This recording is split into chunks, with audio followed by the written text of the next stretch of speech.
શું તમને ખબર છે તમારી કિડની પર ખતરો છે? મારી વાત સાંભળો. જો તમને લાંબા ટાઈમથી બીપી અને ડાયાબિટીસ રહેતું હોય તો હા, તમારી કિડની પર ખતરો છે.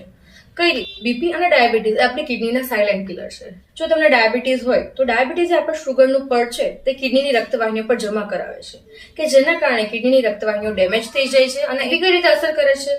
કિડનીની જે ધમનીઓ હોય છે, રક્તવાહિનીઓ છે, તેના પર બીપી દબાણ કરે છે, કે જેના કારણે તેની રક્તવાહિનીઓ છે તે નાની અને સાંકડી બની જાય છે, કે જેના કારણે કિડનીનું ફંક્શન ખોરવાય છે. એટલે એ બંને મુખ્ય કારણો છે કે જેના કારણે ક્રોનિક કિડની ડિઝીઝ અત્યારે થઈ રહ્યું છે. સિમ્પટમ સમજીએ. તમને વારે વારે પગમાં સોજા ચડતા હોય, ફેસ ઉપર પફીનેસ આવવી, આંખો પર સોજા ચડવા, તમારા પેશાબમાં ફેણ વળવા, તમને હાફ ચડવું, ખાવાનું મન ન થાય, ખાવાનું નોઝિયા વોમિટિંગ જેવું થાય.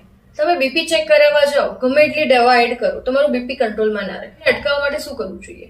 પહેલા તો રેગ્યુલર ડાયાબિટીસ અને બીપી ચેક કરાવતું રહેવું જોઈએ. ઘણીવાર સાયલેન્ટ ડાયાબિટીસ હોય છે, કેમ કે અમુક વર્ષો સુધી એના સિમ્ટમ્સ બી નથી હોતા અને આપણને ખ્યાલ બી નથી આવતો હોતો. તો પ્રોપર ચેકઅપ કરાવતું રહેવું જોઈએ.